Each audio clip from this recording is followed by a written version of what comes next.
Por que alguns se viciam e a maioria não? Cada toxicômano é um, e cada um se vicia por razões e por caminhos singulares. Tá? Eu quero fazer 2 esclarecimentos iniciais. Primeiro é o seguinte: eu não sou uma especialista em drogas. Tá? Eu escolhi o tema da droga pela sua atualidade. Claro que na minha clínica aparecem pessoas com problemas com drogas. Escolhi pela sua atualidade e escolhi porque eu acho que é o tema que, digamos, está no centro. Ele é uma espécie de sintoma de outros problemas sociais. Quer dizer, a droga aparece como denunciando, a droga não, a toxicomania, né? Como denunciando problemas que todos nós, mesmo quem nunca experimentou nenhum tipo de droga, vivemos hoje. Então foi por isso que eu escolhi, porque ela nos ajuda a problematizar todas as nossas relações na vida contemporânea.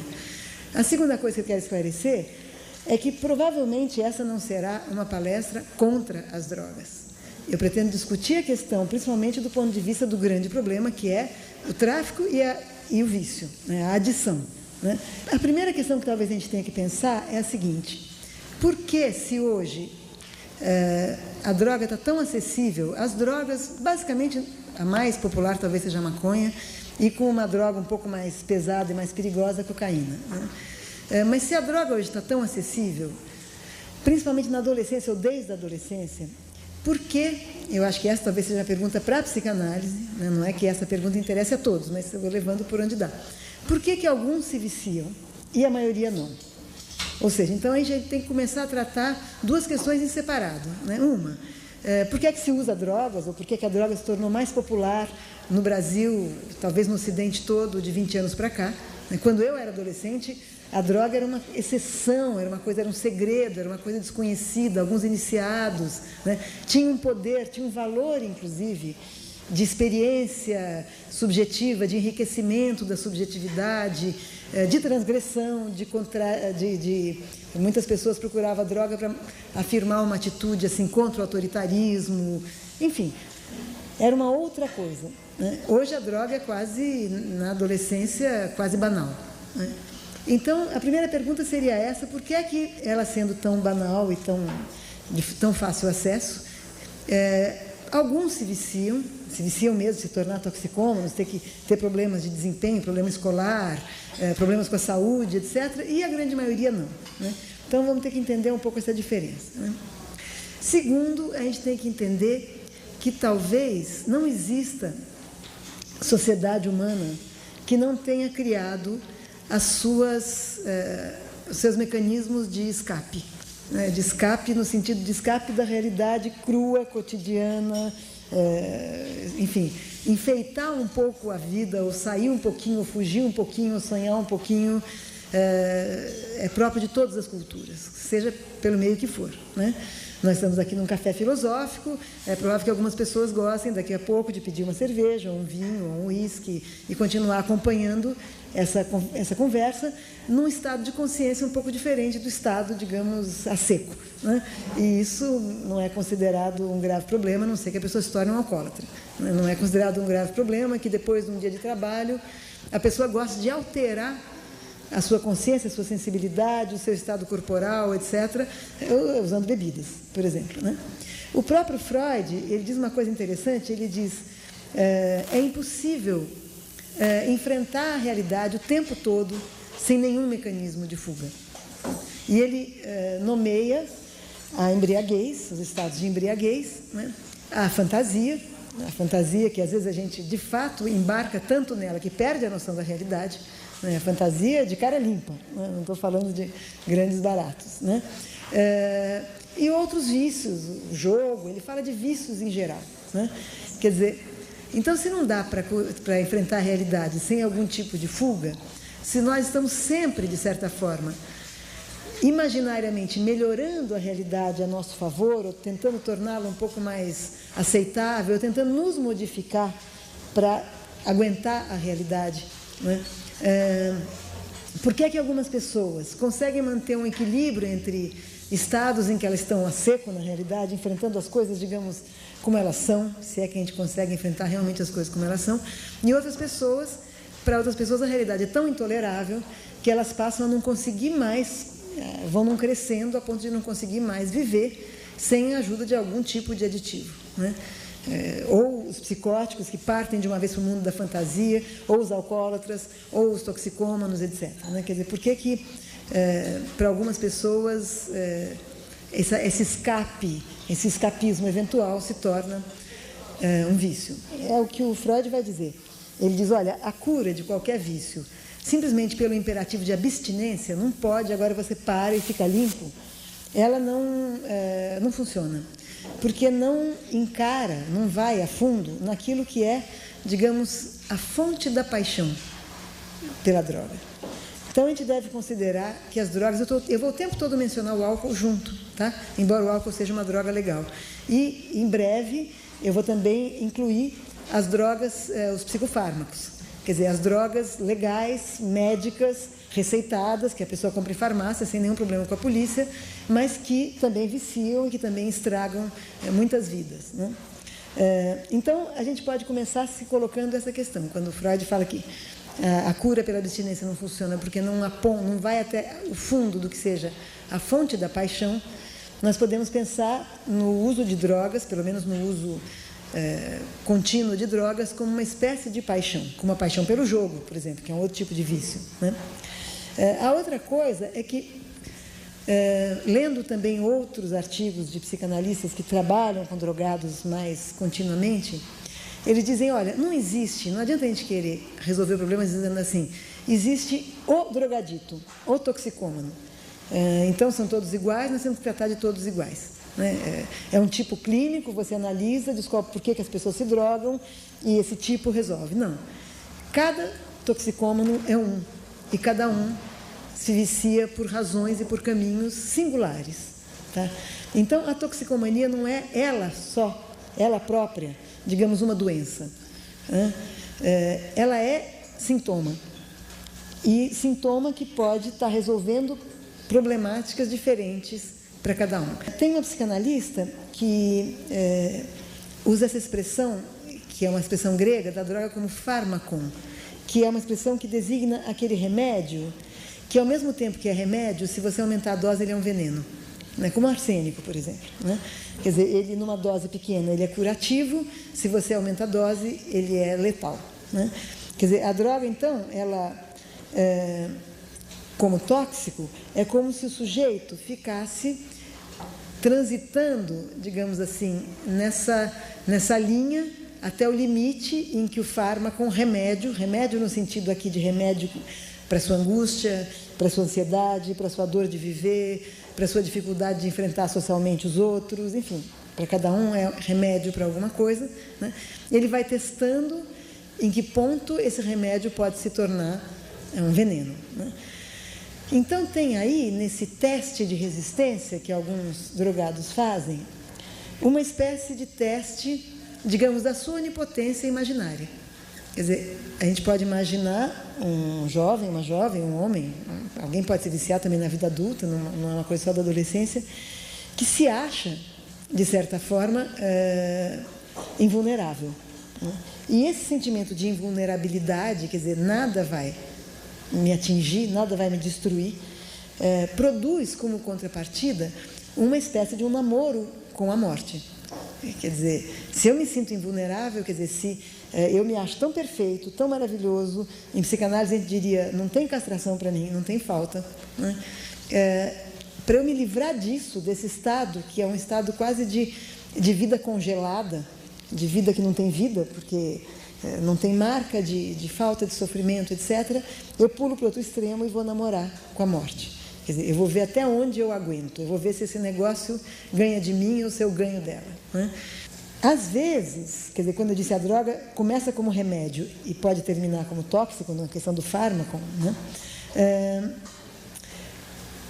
Um dos efeitos desse remédio é que no momento em que o indivíduo está se drogando, quer dizer, no exato momento, é como se fosse um momento em que ele consegue abolir, no encontro com esse objeto, que é um objeto, digamos, perfeito para o seu gozo, né? Entre ele e a droga não vai faltar mais nada, né? Não necessariamente, inclusive, a droga é social, né? Mesmo quando ela é compartida por um grupo, cada um está na sua drogadição, né? Então, no momento exato do consumo, da injeção na veia, da cheirada da carreirinha, nada falta para o sujeito. E é como se, então, nesse momento, ele não precisasse falar e nem pensar. Fica tudo em suspenso e ele transforma, digamos assim, como se o sujeito desaparecesse nessa hora. O sujeito, quando a gente fala em psicanálise, a gente fala alguém que é desejante, alguém que está movido por um desejo, pelo seu inconsciente, quer dizer, um ser humano em conflito, dividido, que desconhece uma dimensão de si mesmo, que precisa pensar, que precisa simbolizar e que precisa dos outros, né? Precisa muito dos outros. Então, é como se, na drogadição, momentaneamente o sujeito desaparece, deixando uma espécie de corpo que funciona.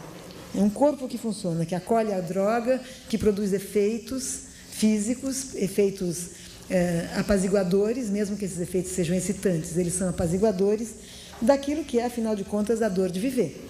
Quer dizer, quando a gente diz que o sujeito desaparece, quer dizer, cada um de nós vai pela vida tendo que arcar, de certa forma, consigo mesmo, né? Com as suas questões, com as suas dúvidas, com as suas insuficiências, com os seus desejos, enfim. Na hora do encontro com a droga é como se isso ficasse tranquilo, né? Nesse momento eu estou pleno, nesse momento um objeto muito bom, digamos muito bom no sentido do prazer esperado, apaga a minha questão subjetiva, quase como se eu ficasse igual à droga, né? Eu me transformo no efeito desse objeto que entrou no meu corpo. Então é nesse sentido que vira um corpo-organismo, um corpo em funcionamento sem subjetividade. Claro que isso, as coisas não são tão simples assim, é claro que esse efeito é um efeito momentâneo, porque não existe vida sem sujeito, quer dizer, a angústia volta, às vezes volta redobrada, dependendo da droga que se usa, o sentimento de falta ainda volta também, e é por aí que começa o mecanismo, digamos, do vício mesmo, quer dizer, então, mais droga de novo para produzir de novo esse apagamento, essa tranquilidade. Quanto maior a angústia de depois, mais imperativa a necessidade de voltar à droga, né? O outro efeito é o efeito de completude, quer dizer, desaparece a descontinuidade entre a pessoa que está se drogando e o que a gente chama em psicanálise do grande outro, quer dizer, qualquer entidade que é imaginária, porque não, que é protetora, que é asseguradora, que é poderosa. Quando a gente fala do grande outro na psicanálise, a gente usa muito o exemplo da mãe da primeira infância. Tá? Acho que é o melhor exemplo. Quer dizer, ninguém é mais poderoso na vida de uma pessoa do que foi algum dia a mãe do bebê, né? Uma pessoa que acolhe, cuida, ampara, ama, mais ou menos sabe tudo que a criança quer, mais ou menos seria, para o bebê, mais ou menos seria capaz de fornecer tudo que ela precisa para aplacar a fome, a sede, o frio, o desamparo. Então, essa figura protetora, poderosa do ponto de vista... A mãe pode ser uma pobre favelada, não é poderosa no mundo, mas do ponto de vista do desamparo da criança, do tamaninho da criança, da incapacidade da criança se satisfazer, a mãe é poderosíssima. É a figura mais poderosa que ela já... Para o resto da vida, ela nunca mais vai encontrar alguém tão poderoso, né? Então, essa figura poderosa que a gente vai chamar depois, metaforicamente, de grande outro. Quer dizer, depois que a criança já se separou da mãe, já está vivendo a sua vida mais independente, e depois que nós nos tornamos adultos, mentalmente, a gente recorre muito a uma fantasia de que alguém vai cuidar da gente, alguém vai nos dizer qual é o caminho certo. Para alguns, esse alguém é Deus. Para outros pode ser uma figura de autoridade mesmo, um professor, um mestre. Para outros pode ser o próprio ser amado, numa relação de amor. E para outros, quando a vida fica mais difícil, eles vão descobrir que não tem ninguém. Não tem ninguém que está cuidando da gente, velando pela gente, sabendo a nossa verdade, nos dizendo qual é o caminho, nos orientando, não tem. Né? Aí a vida fica do difícil, acho que é disso que o Freud fala quando ele está dizendo é difícil enfrentar a vida sem algum tipo de fuga. Né? Acreditar num outro que vela por nós já é uma espécie de escapismo, né? De não ter que enfrentar a dura realidade em que, no limite, é um pouco cada um por si. Né? Cada um vai errar por si, cada um que cuide de si, cada um que tente entender o que quer, porque não tem ninguém para dizer, eu sei o que você quer, eu vou te dar o que você quer, eu vou resolver o enigma do seu desejo. Né? Isso para o humano não existe. Mas a gente inventa um monte de figuras, né? Para achar que isso existe. Enfim, então, um efeito da droga é, momentaneamente, desaparecer isso que me separa, que me deixa sozinho, desamparado, e me separa dessa figura imaginária poderosa que cuidaria de mim. É quase voltar, digamos assim, a ser um bebê no colinho da mãe. Né? Desaparece a descontinuidade entre o sujeito e esse grande outro. Né? Mas, ao mesmo tempo, às vezes acontece o contrário. Às vezes, alguns drogaditos vivem na relação com ou uma mãe, enfim, com essa figura imaginária tão poderosa, tão opressiva, tão sufocante, que às vezes é o contrário.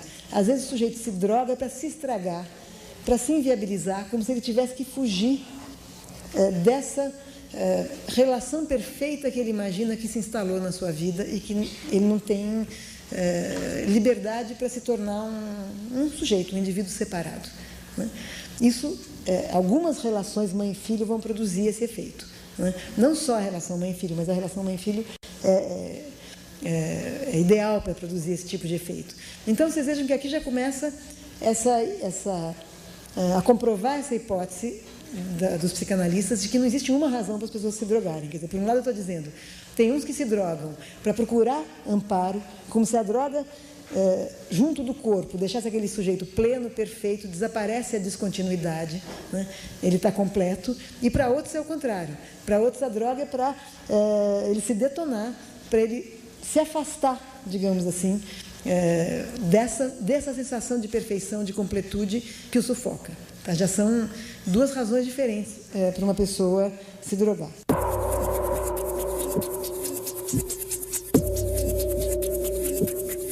O analista está sempre recebendo um sujeito e não um drogado. Né? Às vezes, até, a pessoa se apresenta como eu sou um drogado, porque é mais fácil para ele se ver assim, como uma categoria. Não sou uma pessoa singular, com a minha história, com os meus problemas, com meus conflitos. Eu sou um drogado. Então, a droga se apresenta na frente dele. Tá? Quer dizer, como se tentasse apagar a subjetividade dele. É como se ele tivesse um crachazinho, esse crachazinho identifica quem ele é, drogado, e com isso ele não precisa mais se preocupar. Agora o analista que cuide disso, ele é um drogado. Ele não tem que falar por ele mesmo, ele não tem que se responsabilizar por ele mesmo. Né? A droga fez dele isso que ele é. Né? Vejam que essa é uma posição bastante infantil. Né? Tem algo aqui que me explica, eu não preciso tentar me entender. Né? Bom, quando a pessoa chega assim, é muito difícil cuidar. Você tem que refazer um caminho que não, fala você.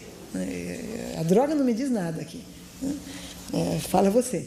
E é um longo caminho para que ele deixe de acreditar que a droga resolve a sua subjetividade, mesmo que seja do pior jeito, para que ele perceba que é a sua fala, é a sua palavra, são as suas indagações que vão produzir alguma coisa nesse trabalho. Né? O que é comum a todas as toxicomanias? No lugar do objeto do desejo, que é um objeto simbólico, para a psicanálise não existe um objeto do desejo, um objeto que você encontra e pega para você e acabou. Né? Ao contrário, para a psicanálise existe o desejar contínuo, que é o que move a vida humana, a vida criativa, a vida social, a vida de trabalho, etc., e que vai criando objetos simbólicos, que não é nada, nenhuma coisa palpável, para representar o desejo, não para satisfazer e acabou. Tá? No caso da droga, no lugar desse objeto simbólico do desejo, que é um lugar vazio, que você vai preenchendo como pode ao longo da vida, o que a droga vai instaurar é um objeto de satisfação, não um objeto de desejo, como se fosse uma satisfação de necessidade. Tanto que o percurso do vício, de qualquer vício, cigarro, álcool, qualquer vício, é do prazer à necessidade. Primeiro é porque é agradável, prazeroso, produz algumas sensações, algumas experiências, e aquilo vai se fixando como um objeto que é o único objeto que pode me satisfazer, que me dá uma satisfação única, e aí já não é mais um objeto do qual eu disponho como sujeito. Hoje eu quero, amanhã eu não quero, hoje é melhor não porque amanhã eu vou trabalhar, hoje é sábado, então eu vou fumar um baseadinho, etc. Vai deixando de ser esse objeto de prazer que eu poderia dispor, por isso que eu estou dizendo que essa não é uma fala absolutamente contra as drogas, para se tornar um objeto de necessidade, quer dizer, eu dependo disso, eu preciso disso, sem isso eu não me aguento. Né? Então aí vira uma escravidão. Né? Esse objeto de necessidade é um objeto do qual eu sou escravo. Né? Aí é o objeto que me tem e não eu que tenho a esse objeto. Né? Os objetos de necessidade, eles são assim, eles são imperativos. Por isso que há também uma relação entre a droga e a violência. Porque no momento em que aquela falta se torna insuportável, em que ter aquele objeto se torna imperativo, o sujeito é capaz de brigar, bater, eventualmente matar, etc., porque ele está dominado pela falta do objeto e pela necessidade de tê-lo. Né? Ninguém mata por um objeto de prazer, mas sim por um objeto de necessidade. Quer dizer, o objeto de prazer a gente pode, inclusive, substituir.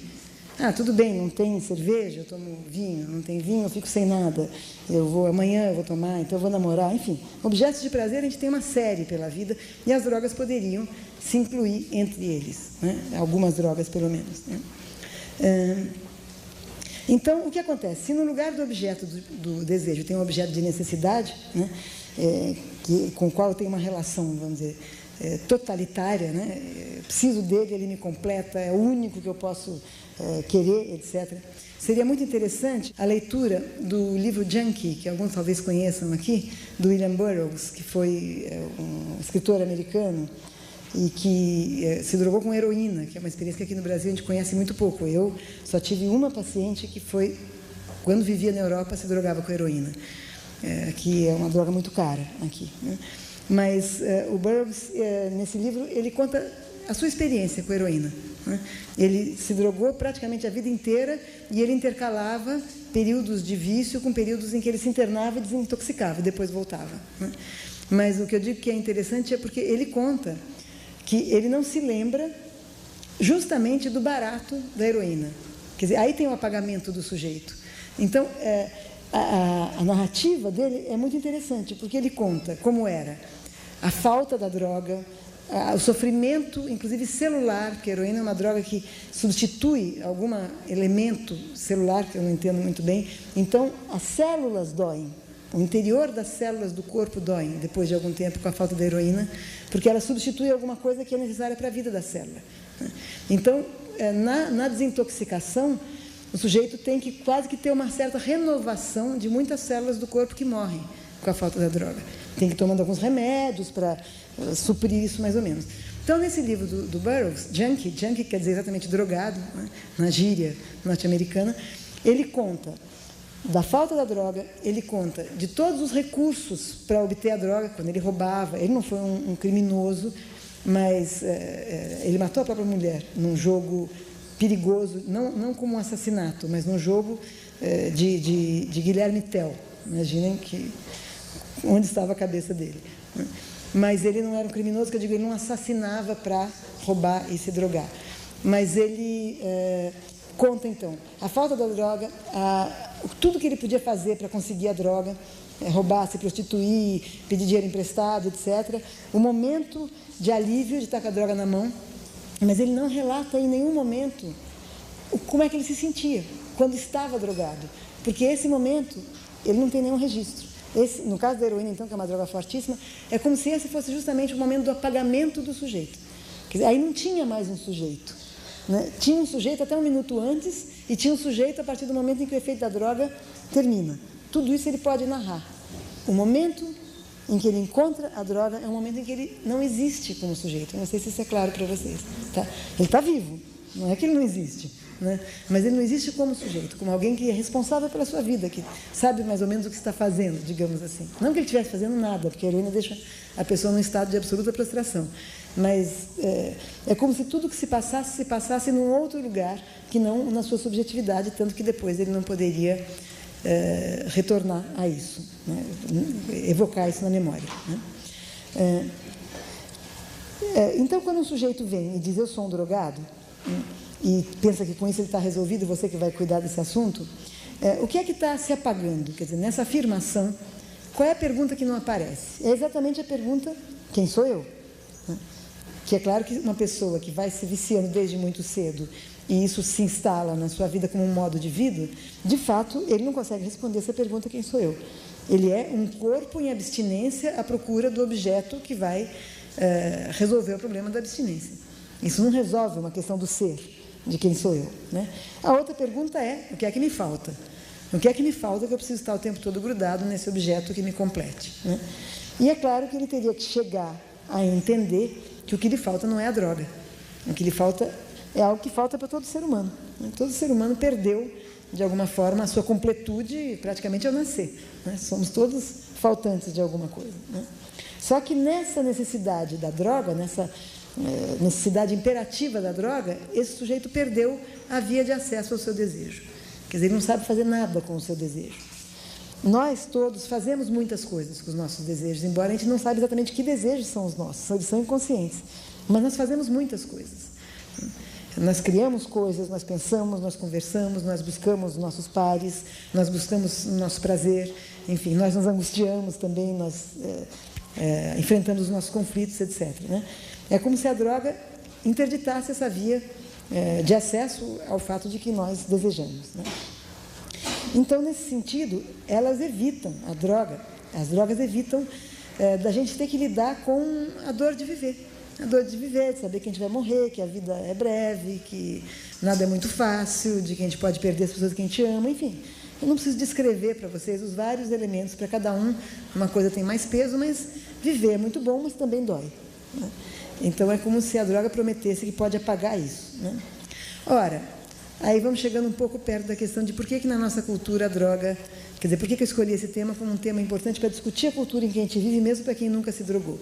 É que a nossa cultura é uma cultura que acredita que é possível viver sem nenhuma dor.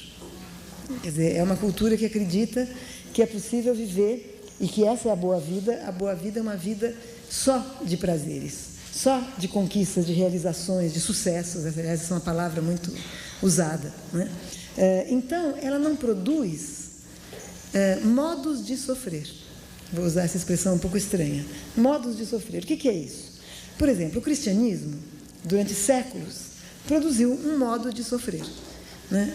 Para quem nessa sala é católico ou pratica alguma religião das religiões do ramo judaico-cristão, deve saber que, bom, a gente aceita o sofrimento na religião cristã, porque a gente acha que Deus tem suas razões para mandar aquele sofrimento, que se a gente enfrentar aquele sofrimento com resignação, a gente vai ser feliz na vida eterna. Enfim, isso é um modo de sofrer.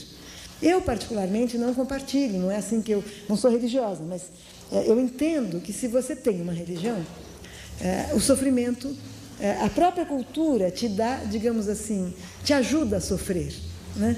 Você não se sente um ser bizarro, um louco, um fracassado, porque você está sofrendo. A religião te diz, olha, sofrer é normal, Deus quer te pôr à prova. Pronto.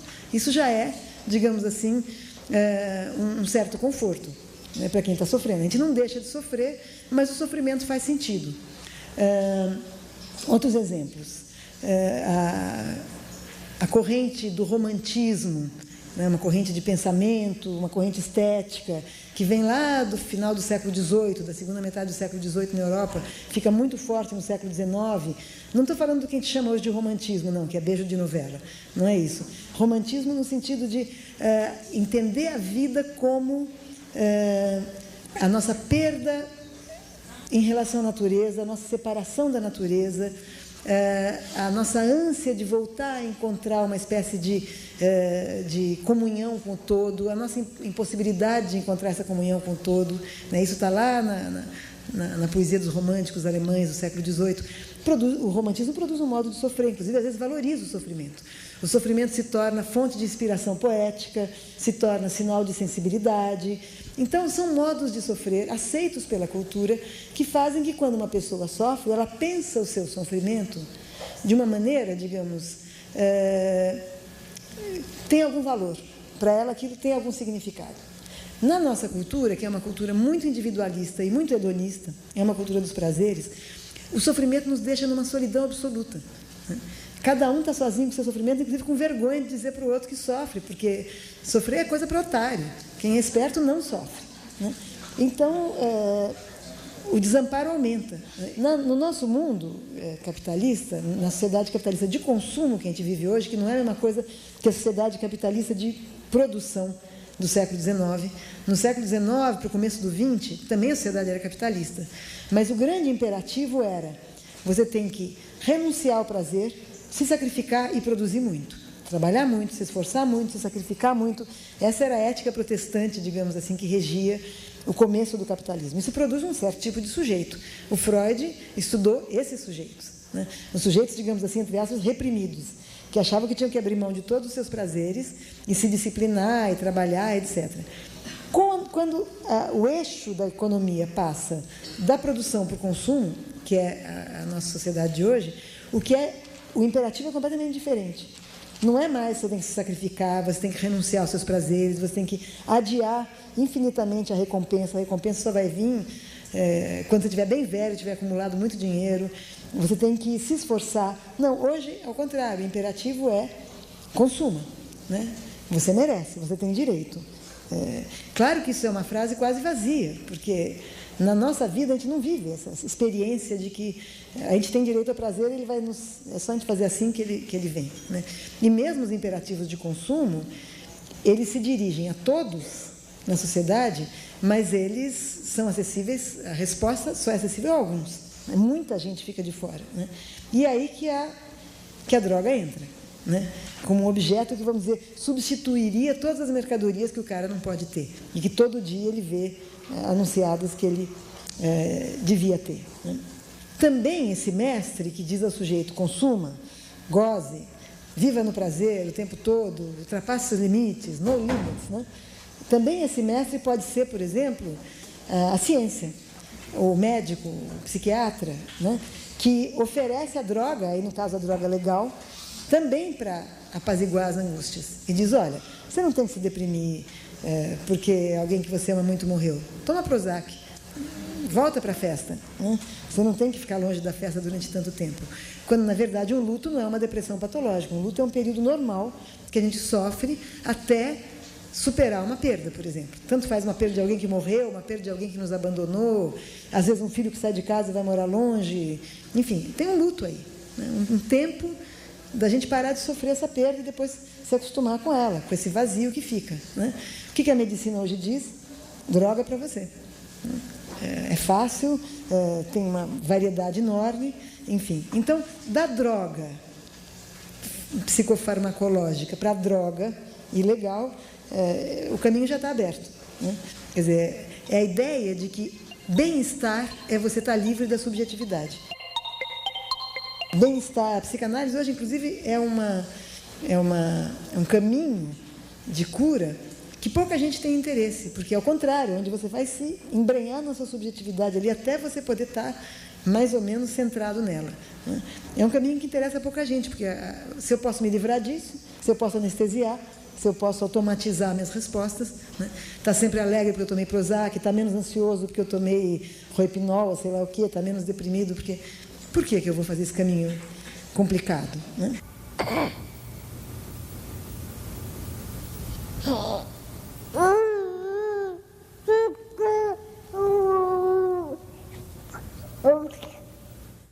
Eu estou pensando nos adolescentes, nas crianças, né? Que são, na estatística, uma faixa de mercado, né? E tem o potencial de consumir X de danoninho, de tênis, não sei o quê, de sandalinha, de videogame, paraná. Então, é uma criança que ela é instrumentalizada pelo mercado de um lado, que não é quem está educando ela, mas está educando, e pelos pais, nessa vida atual, nesse capitalismo pós-globalizado tão competitivo, para adquirir aptidões, né? O homem ideal, sei lá, o que vai ser esse homem ideal. Então, a minha preocupação é que as crianças hoje têm pouca vida interior. Pouco tempo de ócio, pouco tempo de fantasia, que é o que faz a vida ficar boa. Mesmo se você experimentar droga, você tem o que fazer com aquilo, porque você tem uma riqueza interior, né? A criança de hoje, ela vai de uma aula para outra, de um curso para o outro, e quando não está fazendo nada, ela está diante do videogame ou da televisão. Então, o espaço da fantasia, o espaço de brincar, o espaço de fazer nada, de pensar em bobagem, que é isso que nos dá riqueza humana, né? De estar com os amiguinhos. Eu gosto muito quando eu vou para cidades que prendem menos as crianças nos apartamentos, né, cidades menores um pouco, que de repente você vê aquele bando de criança ali na calçada, sentado, fazendo nada, jogando pedrinha, falando bobagem, pensando. Que é isso, infância é para isso também, né? Tudo bem, tem que estudar e tudo, mas é para você começar a ter essa experiência maravilhosa de fantasiar o mundo, de inventar coisa com os amigos, inventar brincadeira. E isso a criança hoje, a maioria das crianças estão muito longe disso. Aí eu gostaria de falar um pouquinho da droga em relação ao adolescente. Porque os adolescentes hoje, eles são talvez as maiores vítimas mesmo, desse imperativo de gozo que está na cultura toda. Quer dizer, se a gente pensar, por exemplo, que a publicidade é porta-voz mais importante desse imperativo, de prazer, de felicidade absoluta, de gozo sem limite, etc. Digamos, a figura privilegiada que representa, no imaginário da publicidade, essa possibilidade de gozo é o jovem e o adolescente, né? Ele é o eleito para gozar, né? A criança ainda tem que ser educada, ainda tem que ir para a escola, ainda, né, tem algumas tarefas, ainda está sob as ordens do pai e da mãe, né?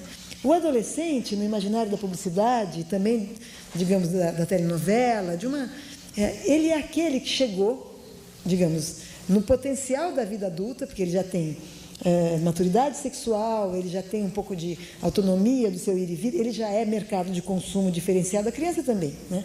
Mas ele já tem uma certa autonomia para consumir, então a publicidade vai em cima dele, e ao mesmo tempo ele ainda não tem as responsabilidades da vida adulta. Ele ainda não está de gravata e pastinha, acordando cedo, indo para o banco, etc. Então, ele é a figura privilegiada para a qual se dirigem todos os apelos de consumo. Vocês olhem, nós estamos cercados, na televisão, nos outdoors, nas capas de revista, de adolescentes e jovens gozantes, se divertindo, bebendo, dançando muito, numa festa, numa rave, enfim. Então, o adolescente, ele se identifica com essa imagem que é devolvida a ele, essa imagem de gozo total. Ora, qualquer um aqui que já foi adolescente, né, sabe que ser adolescente é difícil pra caramba, não tem nada a ver com uma vida de gozo absoluto.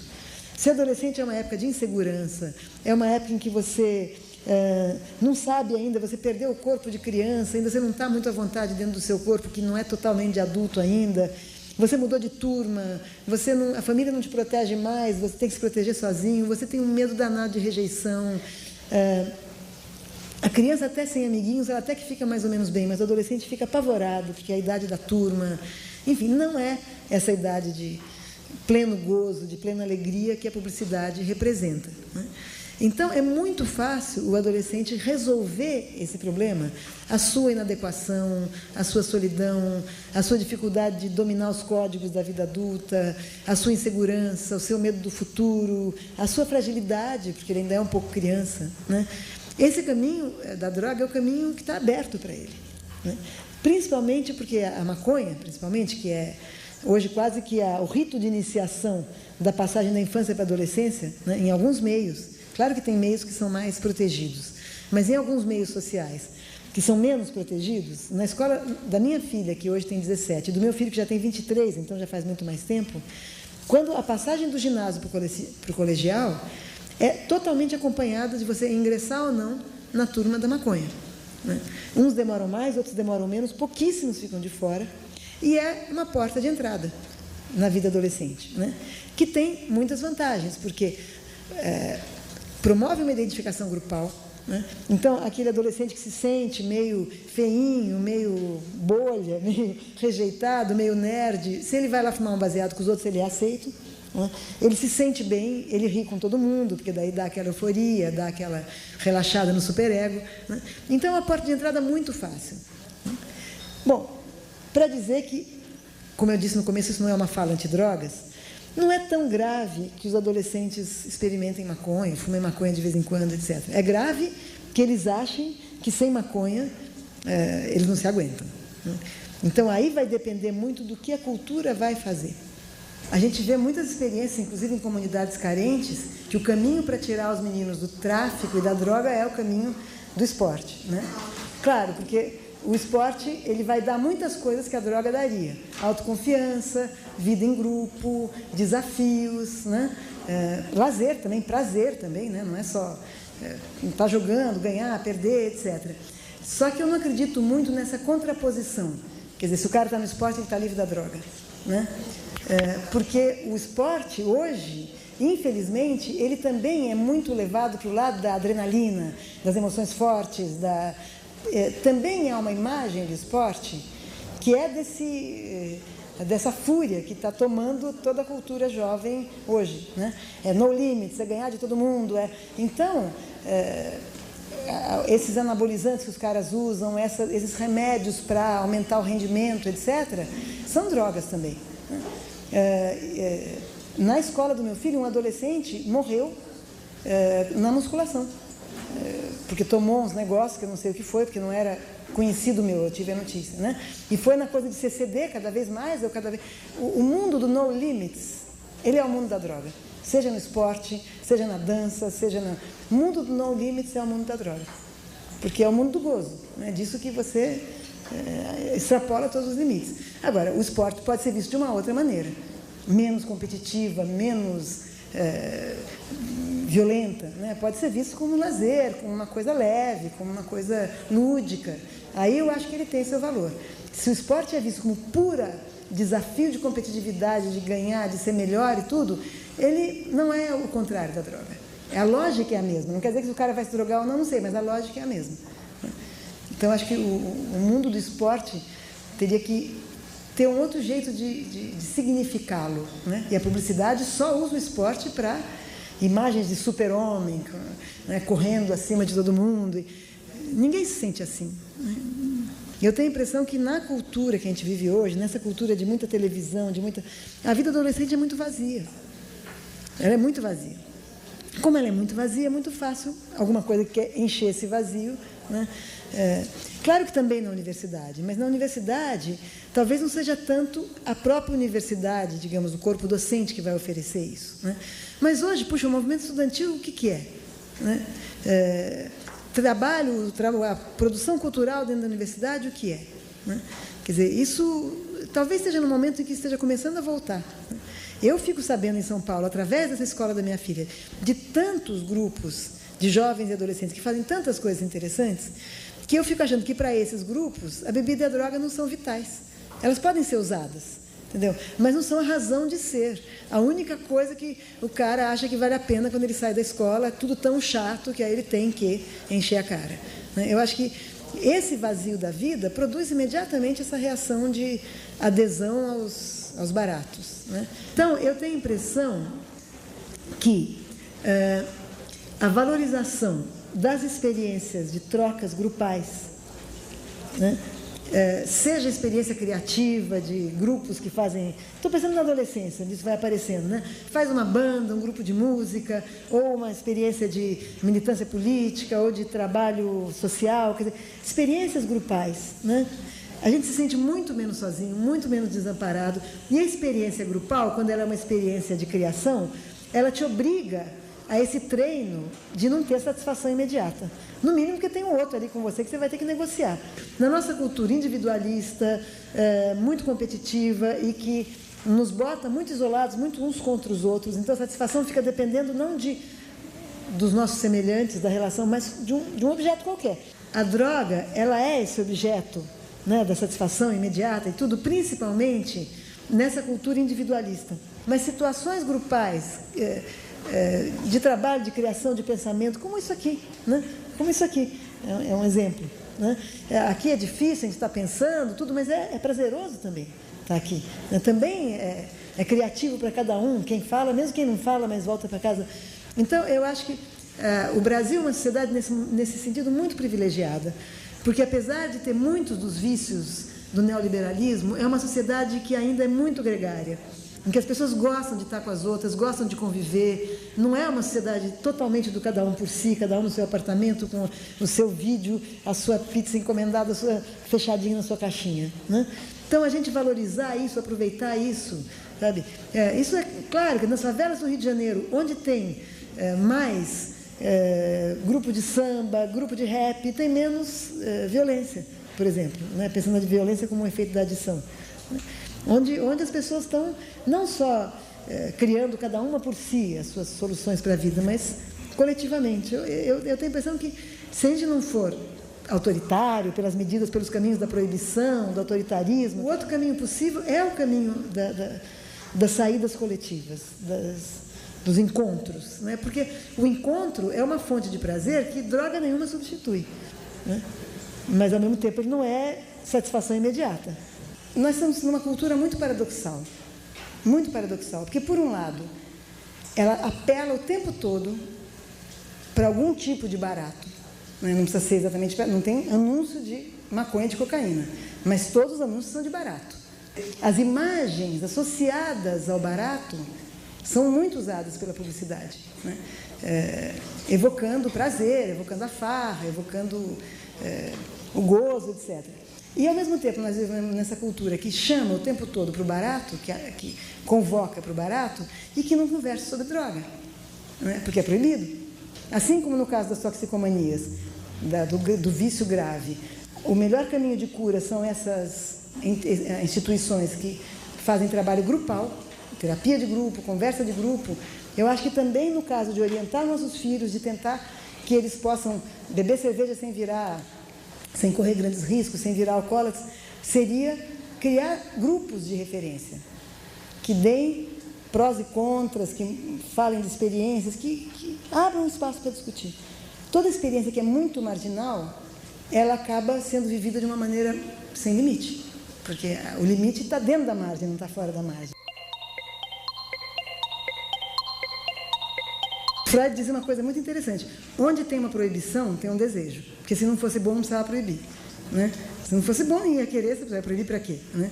Ninguém proíbe ninguém de bater a cabeça na parede, porque é chato para burro. Então, eu acho que a proibição indica um valor de gozo naquele objeto. A falta de proibição ia diminuir isso, né? E, principalmente, eu acho que a legalização, que infelizmente não pode ser num país só, eu vou acabar dizendo o que estava escrito aqui, não importa. Infelizmente não pode ser num país só, porque se você legaliza num país pobre como o Brasil, ele vira entreposto do tráfico internacional. Então, é uma coisa que tem que ser discutida internacionalmente, né? Mas a legalização, em primeiro lugar, eu tenho certeza, sem nenhuma estatística na mão, que morre mais gente no tráfico do que de overdose. Quer dizer, se a droga é uma questão de saúde pública, morre muito mais gente na guerra do tráfico do que na overdose. E não são só os traficantes, são as vítimas de bala perdida, são as crianças que estão na rua, né? Morre muito mais gente. Quer dizer, a guerra do tráfico tem um problema de saúde pública infinitamente maior do que quem morreria de overdose. Em segundo lugar, a legalização acabaria com o crime do tráfico, porque daí o cara é um comerciante, um estabelecimento, paga lá, tem um CGC, entendeu? Pode vender, abre de tal a tal hora, fecha de tal a tal hora, algumas drogas precisam de receita, outras não precisam de receita. Quer dizer, muda essa face horrorosa da nossa sociedade hoje, que é o tráfico, que eles não têm o menor interesse em legalizar, principalmente os grandes do tráfico, né? Porque é muito mais caro se for ilegal, né? Acabaria com isso. E, em terceiro lugar, que eu acho importante, a legalização, fica mais claro aí que o drogado é um sujeito das suas escolhas. Porque aí ele está fazendo uma coisa que é permitida, da qual ele pode falar, que ele pode conversar, que tem gente que droga mais, droga menos, quer, não gosta, gosta, de modo que aí cada um que arque com o quanto se droga, entendeu? E eu tenho certeza que morreria muito menos, apesar de que é um risco, que a droga não é boa para a saúde, quando é consumida em excesso, etc., vai morrer muito menos gente. No caso daqueles que realmente não conseguem, que vão até o limite, como vão no álcool, como vão no cigarro, né? Vai morrer muito menos gente de droga do que morre hoje de bala perdida. Que não é nem questão do traficante mesmo, que lá na guerra do tráfico matou outro traficante. De bala perdida, de cara que comprou uma merreca e não tem como pagar, é executado. Quer dizer, essas barbaridades que o consumo ilegal da droga. E principalmente numa sociedade que dizem o tempo todo, drogue-se. Porque é isso que a nossa cultura diz, sem usar o nome da droga. É isso que talvez a gente chame de hipocrisia. Drogue-se, viva no grande barato, entendeu? Viva em fé. Então, fica mais esquisito ainda. É uma cultura que diz isso o tempo todo e criminaliza a droga. Acho que isso são décadas, entendeu? No mundo, para conseguir se entender essa questão. Mas é bom saber que pelo menos tem gente que admite discutir isso no Ministério da Justiça. O que nós vamos fazer com um filho que experimentou um baseado ou dois, ou que fuma no fim de semana e volta da festa com o olho vermelho e com a boca seca? Decidir que ele é um maconheiro, então que ele não vai mais na festa, não sai mais com esses amigos, ou vamos internar, ou vamos mudar de colégio, ou dizer, bom, então vamos conversar sobre isso e começar a criar a possibilidade que ele tenha uma outra relação com a droga, porque essa droga já é um fato na vida dele. E não vai ser... não é questão de dizer que bacana, que bonitinho fazer uma cumplicidade, que aí é perigoso também, porque ele também quer se diferenciar de você. Se você acha bacana, vai fumar um baseado com ele vai ter que ir para uma droga mais pesada, né? Quer dizer, é uma coisa que pai e mãe não tem que incorporar no sentido da aprovação, mas tem que incorporar no sentido de entender que isso está na vida dele, né? E está na vida do grupo e está na vida do país, né? Ou do Ocidente. E que aí o que vai fazer? O destino que vai ser dado a isso, né? Eu acho que, aí estou falando bem de uma opinião pessoal mesmo, não é a psicanálise, não é nada, estou usando essa coisa em primeira pessoa, que a nossa cultura só oferece majoritariamente duas portas de entrada para a vida adulta. Na minha adolescência havia outras portas. Havia militância política, havia trabalho social, havia muita coisa que a gente entrava, passar da vida, para a vida infantil, para a vida adolescente, não digo para a vida adulta, mas para um mundo que não é o do nenenzinho da mamãe, né? Hoje, ou é a porta do shopping, então é quando a criança passa a poder ir sozinha para o shopping, né? Na adolescência, o shopping é um lugar protegido, tem segurança, não vai ser sequestrado, etc. e tal, ou é a porta da maconha. São as duas portas principais. Não quer dizer que são as únicas, eu não estou aqui querendo simplificar, mas são as grandes portas. Ora, a do shopping é muito mais chata. Esse é o problema. É fascinante um pouco, é interessante um pouco, mas é muito mais chata do que a da maconha. Então, a gente tem que tentar oferecer outras portas de entrada na vida adolescente, jovem e no mundo. Que seja de informação, que seja da arte, que seja do trabalho social, que seja da consciência política, que seja uma participação no mundo mais criativa. Porque se for só a porta do shopping e da droga, a droga tem mais futuro. Para grande parte da população, o shopping só produz exclusão. Mesmo que ele consiga entrar lá dentro, ele vai entrar lá dentro para ficar olhando e se sentindo mais mal vestido que os outros. Então, é uma porta de exclusão também, né? Não é só a publicidade, não é só a propaganda que querem que os adolescentes sejam muito felizes e tenham uma vida muito boa. Somos nós, pais. Nós, pais, que também somos influenciados pela cultura individualista, hedonista da pós-modernidade, que achamos que nós temos filhos para poder dar tudo para eles. Se a gente não puder dar tudo para eles, nós fracassamos como pais, né? Isso desde a infância, né? E a gente ouve isso no consultório. Eu não sei se eu vou ter filho porque ainda não estou em condições de dar tudo o que ele quer. Mas de onde tirou essa ideia de que só pode ter filho quando puder dar tudo o que ele quer, né? Tem que poder estar junto, tem que poder dar o sustento, tem que poder botar numa escola, né? E o que vai faltar, para cada um vai faltar alguma coisa, né? Então, nós depositamos nos nossos filhos, e principalmente na adolescência, que é a idade também da prática sexual, né, as nossas fantasias do que a gente queria ter gozado e não gozou, do que a gente queria ter tido de boa vida e não teve. Nós queremos que os nossos filhos tenham uma condição de excepcional felicidade. Essa nossa fantasia favorece o caminho da drogadição.